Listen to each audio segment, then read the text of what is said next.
జగన్ గారు గెలుస్తారా, చంద్రబాబు గారు గెలుస్తారు? పంచాంగంలో ప్రకృతి వైపరీత్యాలు వింటారు, సినిమాలు వింటారు, రాజకీయాల దగ్గరకు వచ్చినప్పుడు మరి ఎవరు గెలుస్తారు? మనం ఆల్రెడీ ఒక ఫిగర్ అనుకున్నాం కదా, 95 నుండి 125 మధ్యలో ఎంత ఉండొచ్చు, 96 ఉండొచ్చు, 124 ఉండొచ్చు. బట్ నా ఫిగర్ అయితే మినిమం 95, మాక్సిమం 125.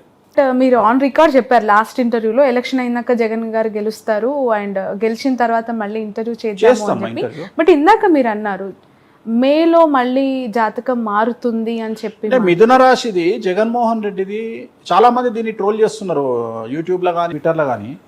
నేను అన్న విషయం ఏంటంటే మిథున రాశి జగన్మోహన్ రెడ్డి గారిది ఎలక్షన్ అయిన తర్వాత ఆయన నెగిటివ్ రిజల్ట్స్ ఉంటాయి. గెలుస్తాడు తర్వాత ఎలక్షన్, నేనంటే రిజల్ట్ తర్వాత మాట్లాడుతున్నాను. సో గురువు ఏంలోకి వస్తున్నాడు కాబట్టి అప్పుడు ఏమేమి సమస్యలు ఉంటాయి అంటే ఒక్కొక్క గ్రహం కొన్ని సమస్యలు ఇస్తుంది. సో గురు గ్రహం ఏమేమి ఇస్తుంది, మళ్ళీ పోలీస్ కేసులు అంటారా, కోర్టు కేసులు అంటారా, మళ్ళీ సిబిఐ కేసులు తిరగదొడతారా, మళ్ళీ ఏం చేయాలి అప్పుడు మాట్లాడుకుందాం. ఓం నమో వెంకటేశాయ. సో ఎన్నికల ఫలితాల గురించి దేశవ్యాప్తంగా మరియు ఆంధ్రప్రదేశ్ రాష్ట్రానికి సంబంధించి నేను ఇచ్చినటువంటి ప్రిడిక్షన్లో నేను నరేంద్ర మోడీ గారి ప్రభావం తగ్గుతుంది అని చెప్పడం జరిగింది. అలాగే ఆంధ్రాలో జగన్మోహన్ రెడ్డి గారు గెలుస్తారు అని చెప్పడం జరిగింది. నాకున్నటువంటి విద్వత్తు, నా విద్యను అనుసరించి నేను చెప్పడం జరిగింది. సో నేను చెప్పిన దాంట్లో సెంట్రల్లో మోడీ ఆధిపత్యం అనేటువంటిది తగ్గింది, ఒకటి జరిగింది. రెండవది ఆంధ్రప్రదేశ్లో జగన్మోహన్ రెడ్డి గెలుస్తాడు అని నేను చెప్పినటువంటి ప్రిడిక్షన్ తప్పింది. సో జనరల్గా జాతకాన్ని బేస్ చేసుకొని మాత్రమే నేను చెప్పడం జరుగుతుంది. సో చాలా రోజుల నుండి నన్ను విమర్శిస్తూ ఉన్నవాళ్ళు, నన్ను ట్రోల్ చేస్తూ ఉన్నవాళ్ళు ఒక లక్ష్యంగా చేశారు. సో ఈరోజు నేను చెప్పినటువంటి ప్రిడిక్షన్ 100% తప్పయింది. దాంతో ఖచ్చితంగా నేను ఒప్పుకుంటా ఉన్నాను. సో ఇన్ని రోజులు నాతో సహకరించి నాతో ఉన్న వాళ్ళకి, అలాగే ఇక ముందు నన్ను ఫాలో అయ్యి నాతో ఉండే వాళ్ళందరికీ కూడా మంగళాకాంక్షలు చెప్తా ఉన్నాను. సో నేను చెప్పింది ఖచ్చితంగా నష్టంగా జరిగింది, అంటే వ్యతిరేకంగా జరిగింది. వైసీపీ ఓడిపోయింది, చంద్రబాబు నాయుడు గారు గెలిచినారు. సో చంద్రబాబు నాయుడు గారికి శుభాకాంక్షలు చెప్తూ నేను నమ్మేటువంటి వెంకటేశ్వర స్వామి మరియు నేను నమ్మేటువంటి కామాఖ్యాదేవి ఇద్దరి రూపంలో ఉండేటువంటి దేవతలను నేను కొలుస్తూ నాకున్నటువంటి విద్యను అనుసరించి జాతకాల ఫలితంగా, రాసులను ఫలితంగా మాత్రమే ప్రిడిక్షన్ చెప్పడం జరుగుతుంది. ఎక్కడ కూడా నేను వ్యక్తిగతంగా ఇంతవరకు చెప్పలేదు. సో ఈరోజు జరిగినటువంటి దీనికి ఖచ్చితంగా నేను వెంకటేశ్వర స్వామి వారిని మరియు కామాఖ్య అమ్మవారిని క్షమాపణలు కోరుకుంటూ నేను చెప్పింది తప్పైంది కాబట్టి ఆ దేవతలను నన్ను ఎల్లప్పుడూ నాతో ఉండేటువంటి దేవతలకు నేను క్షమాపణలు చెప్తూ నా గురుదత్తంగా వచ్చినటువంటి ఒక ప్రిడిక్షన్ ఇవ్వడం జరిగింది. అది తప్పు జరిగింది. సో మామూలుగా ఇలాంటి సందర్భాల్లో చాలామంది చాలా రకాలుగా విమర్శిస్తూ ఉన్నారు. ఆల్రెడీ నన్ను విపరీతంగా ట్రోల్ చేస్తూ ఉన్నారు, విమర్శిస్తూ ఉన్నారు. సో దాన్ని నేనేం ఆపలేను, ఎందుకంటే నేనేం భగవంతుని కాదు. నేను చెప్పినటువంటి ప్రిడిక్షన్ 90% జరిగింది. సో మిగతా ప్రిడిక్షన్లన్నీ మీరు చెక్ చేసుకుంటే ఖచ్చితంగా మీకు తెలుస్తుంది నన్ను ఫాలో అయ్యేవాళ్ళు. సో నన్ను ఫాలో అవ్వనటువంటి వాళ్ళు, నన్ను విమర్శించేవాళ్ళు, నన్ను ట్రోల్ చేసేవాళ్ళు, నన్ను వ్యక్తిగతంగా దాడి చేసేవాళ్ళు, నా పైన వ్యక్తిగతంగా నన్ను విమర్శించేవాళ్ళు, వాళ్ళకు నేనేం చెప్పలేను. ఎందుకంటే వాళ్ళు ఇంతకుముందే విపరీతమైనటువంటి ట్రోలింగ్లో ఉన్న వాళ్ళు, చేసేవాళ్ళు. సో నాకు సంబంధించినంత వరకు నేను మనస్ఫూర్తిగా జాతకాలు మాత్రమే చెప్పడం జరిగింది. ఎక్కడ నేను వ్యక్తిగతమైనటువంటి అభిప్రాయాలు జోలికి పోలేదు. సో తెలుగుదేశం శ్రేణికి, అలాగే తెలుగుదేశం పార్టీకి, అలాగే చంద్రబాబు నాయుడు గారికి శుభాకాంక్షలు తెలియజేస్తా ఉన్నా. నన్ను ఇప్పుడు కూడా నాతో పాటు ఉండేటువంటి ప్రతి ఒక్కరికి నేను ఖచ్చితంగా నా పట్ల ఉన్నందుకు సంతోషాన్ని వ్యక్తం చేస్తా ఉన్నా. సో దీంతో పాటు ఇంకొక విషయాన్ని చెప్పాలనుకుంటా ఉన్నా. ఈ ప్రిడిక్షన్ తప్పవడం వల్ల, ఏది జగన్మోహన్ రెడ్డి గెలుస్తారు అని చెప్పినటువంటి ప్రిడిక్షన్ తప్పవడం వల్ల నేను ఒక నిర్ణయాన్ని తీసుకున్నాను. ఈ రోజు నుండి రాజకీయపరమైనటువంటి ప్రిడిక్షన్స్ కానీ, అలాగే సినిమా పరిశ్రమకు చెందినటువంటి వ్యక్తిగతమైనటువంటి పర్సన్స్కి సంబంధించిన ప్రిడిక్షన్స్ని కానీ ఇక మీదట ఎలాంటి సోషల్ మీడియాలో చెప్పడం మానేస్తా ఉన్నాను. సో నేను ఇక్కడ ఫెయిల్ అయినందువల్ల, అంటే జగన్మోహన్ రెడ్డి జాతకాన్ని విశ్లేషించడంలో నేను ఫెయిల్ అయినందువల్ల, చంద్రబాబు నాయుడు గారి జాతకాన్ని విశ్లేషించడంలో నేను ఫెయిల్ అయినందువల్ల ఇక మీదట నేను పబ్లిక్ ప్లాట్ఫామ్లో ఎవరి గురించి కూడా వ్యక్తిగతమైన జాతకాలని నేను విశ్లేషించను.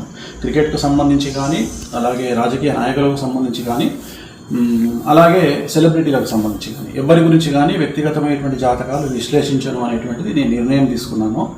సో ఇక ట్రోల్ చేసే వాళ్ళ బాధ్యత మీ ఇష్టము, దాన్ని నేను ఆపలేను. సో ఖచ్చితంగా ట్రోలింగ్ అనేది జరుగుతూ ఉంది. బట్ నన్ను ఆదరించే వాళ్ళు, నన్ను నమ్మేవాళ్ళు, నా ఫాలోవర్స్ మాత్రం నాకు అండగా ఉన్నందుకు వాళ్ళకు నా మంగళాకాంక్షలు తెలియజేస్తూ ఓం నమో వెంకటేశాయ. ఇంత క్లియర్గా ఎట్లా చెప్పగలుగుతున్నాడు, ఇన్ఫర్మేషన్ ఏమైనా ఉందా వీనికి అనే డౌట్ వస్తుంది జనాలకు. సో నిజంగా నాకు ఇప్పుడు నేనైతే దగ్గరున్న అరెస్ట్ చేపియా కదా, సో ఏ కేసులో పోతుండో నేను చెప్పలేను. సో ఖచ్చితంగా ఆయన కారాగార వాసం అయితే ఉంది కాబట్టి ఆ ఒక్క విషయంలోనే ప్రాబ్లం ఉంది. ఇంకా అంతకు మించి ఇంకా తెలంగాణలో పెద్ద సంచలనాలు ఉండేటువంటి అవకాశాలు అయితే లేవు. రేవంత్ రెడ్డి గారికి అయితే పదవిలో సమస్యలు ఉంటాయి, పదవి గండం ఉండే అవకాశం ఉంది. మేబీ అది ఈ ఇయర్ నెక్స్ట్ ఇయర్ చెప్పలేము, ఖచ్చితంగా సమస్యలు ఉంటాయి. ఇంతకంటే పెద్ద సంచలనాలు నమోదయ్యే అవకాశం లేదు. బట్ 2 తెలుగు రాష్ట్రాల్లో ఒకటి అధికార పార్టీ, మరొకటి ప్రతిపక్ష పార్టీ, చాలా ప్రధానంగా ప్రాంతీయ పార్టీలు ఎక్సెప్ట్ కాంగ్రెస్ చాలా స్ట్రాంగ్ గా ఉన్నాయి. ఇక్కడ బీఆర్ఎస్ పార్టీకి ఎందుకు ఈ పరిస్థితి వచ్చింది? పేరు వల్లనే మనం మాట్లాడుకున్నాం కదమ్మా, బీఆర్ఎస్ అనే పార్టీ పేరు. ఎర్రబల్లి గారు కూడా నిన్న నాకు తెలియదు ఆ విషయం, నేనైతే మార్చాలని చెప్పిన, పేరు మార్చే సూచనలు ఉన్నాయి అని చెప్పారు. పేరు అనివార్యం అంటారు, అది మారుస్తారు, మారుస్తే మళ్ళీ తట్టుకుంటుంది పార్టీ, మళ్ళీ నిలబడుతుంది. బీఆర్ఎస్ అయితే మాత్రం ఇక పార్టీ ఉండదు, ఇక ఆ పార్టీ నాశనం అయిపోతుంది మొత్తం. సో అందుకని దాన్ని టీఆర్ఎస్గా మారిస్తే మంచిది. ఇది నా సలహా అనుకున్నా పర్వాలేదు, ఖచ్చితంగా మార్చే అవకాశాలు కనిపిస్తున్నాయి నాకు కూడా. అంటే నాకు కూడా ఎవరో చెప్పారు, అది నేనే రీజన్ అని కూడా చెప్పారు నాకు. అంటే మీరే చెప్పిండు కదా, నీ ఇంటర్వ్యూలో చెప్పిన గుర్తుంది కదా. సో వేణుస్వామి గారు మీ వల్లనే బీఆర్ఎస్ పార్టీని టీఆర్ఎస్గా మార్చే అవకాశాలు ఉన్నాయి, మీరే రీజను, మన మీటింగ్లో కూడా మీ గురించే మాట్లాడుకున్నాము అని చెప్పిండు. సో ఇట్లా నమ్మే వాళ్ళు కూడా ఉంటారు, మార్చుకునే వాళ్ళు కూడా ఉంటారు, ఎట్ ది సేమ్ టైం తిట్టే వాళ్ళు ఉంటారు. సో నేను అదే చెప్తున్నా, చెరువు మీద కడుక్కోకపోతే నాకు వచ్చే నష్టం ఏం లేదు. వేణుస్వామి దుకాణం బంద్ చేయమంటే ఇలా దుకాణం బంద్ చేస్తాడు, రేపటి నుండి దందా చేసుకుంటాడు, మటన్ కొట్టు పెట్టుకుంటాడు, చికెన్ కొట్టు పెట్టుకుంటాడు, మందు కొట్టు పెట్టుకుంటాడు. I'm ready to business anything, ఏదైనా చేసుకుంటా, రియల్ ఎస్టేట్ చేసుకుంటా, నాకు వచ్చే భయం ఏం లేదు. చాలా మంది నన్ను ఫైనాన్షియల్ కొడదాం అనుకుంటున్నా, అది మీ జన్మ ఇంకా 100 జన్మలు ఎత్తినా మీ వల్ల కాదు, 100 జన్మలు ఎత్తినా నన్ను ట్రోల్ చేసిన అయితే నాకు ఎంజాయ్ చేస్తా. నేను రాత్రి నా స్టేటస్ చూసినావు కదా, వేణుస్వామి స్టేటస్ పెట్టుకుని పండుకున్నాను నేను ఎంజాయ్ చేసి. సో ఐ లవ్ ట్రోలింగ్ అని పెట్టిన, I love meming, I love trolling. So నేను ఎంజాయ్ చేస్తాను, నాకు వచ్చే చేసుకున్న వాళ్ళకి చేసుకున్నంత ఫ్రీ పబ్లిసిటీ ఇచ్చుకోండి, ఎంత ఇచ్చుకుంటారు. బట్ ఎంత అనుకున్నా కూడా ఎక్కడో ఒక దగ్గర మనసులో, అంటే being in family person, wife పాప దగ్గర డిస్కషన్స్ వచ్చినప్పుడు అనిపించదా మేబీ ఒక్క సందర్భంలో? నేను బాధపడకుండా వాళ్ళు బాధపడతారు కదా, పాప బాధపడుతుంది కదా, మా ఆవిడ బాధపడుతుంది కదా. ఇప్పుడు మన అదే కదా చెప్పుకుంది. ఇప్పుడు మన కొడాలి నాని గారు వస్తే తను అదే చెప్పింది, అన్న చాలా టార్చర్ పెడుతున్నారన్న, భయంకరమైన టార్చర్ పెడుతున్నారన్న, బాగా టార్గెట్ చేస్తున్నారన్న. సరే అమ్మ పట్టించుకోవద్దు, వాళ్ళు చెప్పేది వాళ్ళు చెప్తారు, నేను చెప్పినట్టే వాళ్ళు చెప్తారు, పట్టించుకోవద్దమ్మా ఉంటుంది, బాగా సఫర్ అవుతాము. ఇక వీటన్నిటికీ సమాధానం చెప్పేది ఉందమ్మా, ఎలక్షన్ అయినాక చెప్దామని ఆయన. రైట్, ప్రశాంతమైన వేణుస్వామిని ఉగ్రరూపంగా చూస్తాం అప్పుడా అన్ని దాచిపెట్టుకుంటున్నారు అయితే లోపల. ఎలక్షన్ కోసం వెయిటింగ్ అమ్మా, ఎలక్షన్ అయిన తర్వాత చాలా మంది కాన్సల్ చేసేది ఉంది. బిఫోర్ దట్ నేను ఇంకొక క్వశ్చన్ అడగాలి ముందు సబ్జెక్ట్కి సంబంధించి. మామూలుగా పుట్టినరోజు యాజ్ పర్ డిఓబి చేసుకుంటాం, డేట్ ఆఫ్ బర్త్ పుట్టిన డేట్ ప్రకారం మనం చేసుకుంటూ ఉంటాము. ఆ రోజు మన పుట్టినరోజు సెలబ్రేషన్స్ మన స్థాయికి తగ్గట్టు ఉంటాయి. బట్ చనిపోయిన తర్వాత, చనిపోయిన రోజుని మాత్రం తిథి ప్రకారం ఎందుకు చేసుకుంటారు? చనిపోయిన రోజుని ఎందుకు కన్సిడర్ చేయాలి? నీ ప్రశ్ననే తప్పమ్మా. నువ్వు అడగాల్సింది ఏంటి అంటే పుట్టినరోజును దేన్ని బేస్ చేసుకొని చేయాలి అని అడగాలి. చనిపోయిన రోజును తిథిని బేస్ చేసుకొని చేస్తారు. అప్పుడు నీ క్వశ్చన్ ఏమని ఉండాలి అంటే ఫస్ట్ క్వశ్చన్ రాంగ్. ఇది కూడా తిథి ప్రకారమే చేయాలి కాదు, నక్షత్రం ప్రకారం చేయాలి. మనకు జ్యోతిష శాస్త్రం కానీ మన హిందూ ధర్మ శాస్త్రాలు కానీ ఏం చెప్పినాయి అంటే పుట్టినరోజుకు నక్షత్రాన్ని బట్టి చేసుకోవాలి. దాన్నే తిరు నక్షత్రం అంటాం.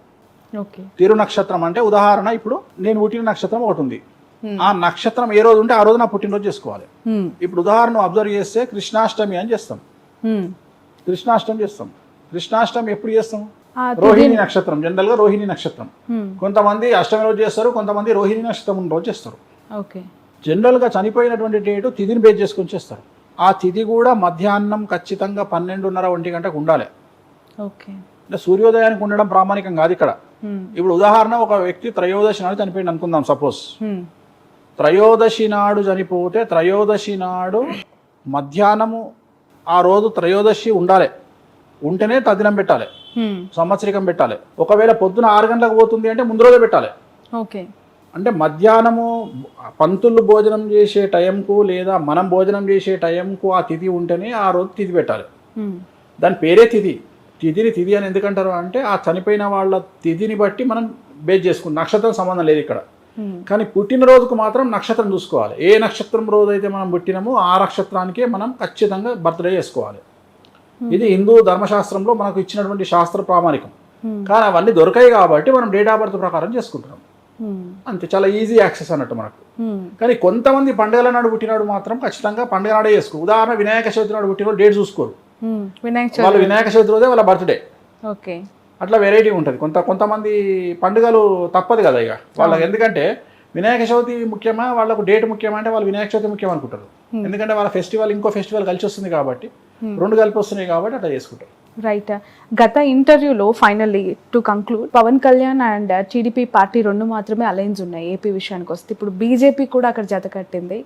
ఏమైనా మార్పులు ఉంటాయా మీరు చెప్పిన గత ప్రిడిక్షన్స్? అంటే ఆ మూడు పార్టీలు కలుపుకొని చాలా స్ట్రాంగ్ గా జగన్ గారి పైకి ఇప్పుడు దూసుకొస్తూ ఉన్నాయి. అండ్ మళ్ళీ జగన్ గారు విన్ అవుతారని మీరు చెప్పారు అఫ్ కోర్స్, కానీ రియాలిటీ కొంత టఫ్గా ఉంది అని సర్వేలు చెప్తూ ఉన్నాయి. గ్రౌండ్ రియాలిటీ వీళ్ళ కూటమికే అవకాశం. అవన్నీ నేను చూడగదా, అప్పుడు నేను రివ్యూవర్ని అవుతా, లేకపోతే నేను ఒక పొలిటికల్ అనలిస్ట్ అవుతా, నేను జ్యోతిష్కుని ఎందుకు అవుతా? నేను నమ్మిన సిద్ధాంతం ప్రకారం నేను పోతా. నాకు రిజల్ట్ నెగిటివ్ రాని పాజిటివ్ రాని నాకు అనవసరం. నేను చెప్పాలనుకున్నది చెప్తా. దానికి కూడా నేను ఫేస్ చేయడానికి సిద్ధంగా ఉంటా. నేను దానికి కూడా సిద్ధంగానే ఉంటా. బట్ నేను రివ్యూలను చూసి, నేను సర్వేలను చూసి నేను మాట్లాడలేదు. నేను ఒక జాతకాన్ని నమ్ముకున్న, జాతకాన్ని బేస్ చేసుకొని చెప్తున్నా అంతే. అది రిజల్ట్ అనేది నేను చెప్పిన జాతకమే బేస్ తప్ప ఈ వచ్చే సర్వేలు కానీ గ్రౌండ్ రియాలిటీ నాకు అనవసరం. జాతకాలే బేస్. సో మర్చిపోరని చెప్పొచ్చు కదా బాబు గారు, అలాగే బాలయ్య గారు, లోకేష్ గారు. ఆంధ్రప్రదేశ్లో రోజా గారిది టఫ్ ఉంటుంది, ఓకే, అంబటి రాంబాబు గారిది టఫ్ ఉంటుంది, మినిస్టర్ అమర్నాథ్ది టఫ్ ఉంటుంది. సో మూడు వైసీపీ వాళ్ళకు ఎగనెస్ట్గా చెప్పిన ఎంత ఆనందం. అలాగే కుప్పంలో చంద్రబాబు గారు సాలిగా ఈ మూడే, మళ్ళీ దీన్ని మిక్సప్ చేయదు. ఆ మూడు ఆనందంగా కూడా ఎంజాయ్ చేస్తాను. అంటే వైసీపీ వాళ్ళ గురించి చెప్పారు కదా, వైసీపీ అంటున్న వైనాట్ కుప్పం గురించి ఒకసారి అదే చెప్తున్నా. ఈ మూడైతే కన్ఫర్మ్, ఈ మూడు టగ్ ఆఫర్ ఉంటాయి. ఆ ముగ్గురులో ఎవరైనా గెలిస్తే నేను టగ్ ఆఫర్ ఉంటాయి. ఇప్పుడు టైట్ అని చెప్తున్నా కానీ ఓడిపోతారని చెప్తలేను కదమ్మా. ఓకే, నేను టైట్ అని చెప్తున్నా, నేను ఓడిపోతారు అని చెప్పట్లేదు. ఇక్కడ అండర్లైన్ చేసుకోవాలి, టైట్ అని చెప్తున్నా. ఎట్లయితే అందరు అదే చెప్తున్నారో నేను కూడా అదే చెప్తున్నా. ఇప్పుడు ఆంధ్రప్రదేశ్లో ఒక 79 సీట్లు వన్ సైడ్ ఉంటాయి. 79 అంటే ఇంచుమించు 80 సీట్లు అనుకో. 80 సీట్లు వన్ సైడ్ ఉంటాయి. 80 పోతే ఇంకా ఇంచుమించు 95 సీట్లలో ఒక 35 సీట్స్ టఫ్ ఉంటాయి, మిగిలినవి ఇంకో పార్టీకి ఉంటాయి. Okay, right. One more question. నెల్లూరుకి సంబంధించి చాలా మంది రెడ్డి కమ్యూనిటీ లీడర్స్ టీడీపీలోకి వచ్చారు కదా, బట్ ఇప్పుడు అక్కడ విజయసాయి రెడ్డి గారు బరిలో నిల్చున్నారు ఎంపీ క్యాండిడేట్గా. ఎలా అనిపిస్తుంది? నిన్న జగన్మోహన్ రెడ్డి గారు చాలా ప్రత్యేకంగా అక్కడ ఒక డే అంతా కేటాయించారు. డే లాంగ్ అక్కడే ఉండి ఆ లీడర్స్తో ఎమర్జ్ అయ్యి మీటింగ్స్ కూడా కండక్ట్ చేశారు. ఆ జిల్లా ప్రభావం విజయసాయి రెడ్డి గారి ఒక 10% ఎడ్జ్ ఉంటుంది విజయసాయి రెడ్డి గారికి. ఓకే, వేమిరెడ్డి ప్రభాకర్ రెడ్డి గారి మీద కంపేర్ చేస్తే ఆయన అనుకుంటా కదా. అవును, వేమిరెడ్డి గారు ఆయన రీసెంట్గా వైసీపీ నుంచి జాతకాన్ని బట్టి మాట్లాడుతున్నా, అందుకనే పేరు మాట్లాడినా. ఆయన జాతకం తెలుసు కాబట్టి, రెండు జాతకాలు తెలుసు కాబట్టి ఒక 10% ఎడ్జ్ ఉంటుంది. ఇప్పుడు ఆపరేషన్ లేకుండానే మోకాళ్లకు ప్లాస్మా ట్రీట్మెంట్. మీ ఆర్థోపెడిక్ సమస్యలన్నిటికీ రోబోటిక్ టెక్నాలజీ ద్వారా తక్కువ ఖర్చుతో శాశ్వత పరిష్కారం. Free consultation. ప్రతి ట్రీట్మెంట్ పై 20% డిస్కౌంట్. ఈ ఆఫర్ కొద్ది రోజులు మాత్రమే. త్వరపడండి. V9 hospitals 9281465842. ఇప్పుడు ఆపరేషన్ లేకుండానే మోకాళ్లకు ప్లాస్మా ట్రీట్మెంట్. మీ ఆర్థోపెడిక్ సమస్యలన్నిటికీ రోబోటిక్ టెక్నాలజీ ద్వారా తక్కువ ఖర్చుతో శాశ్వత పరిష్కారం. Free consultation. ప్రతి ట్రీట్మెంట్ పై 20% డిస్కౌంట్. ఈ ఆఫర్ కొద్ది రోజులు మాత్రమే. త్వరపడండి. V9 hospitals 9281465842.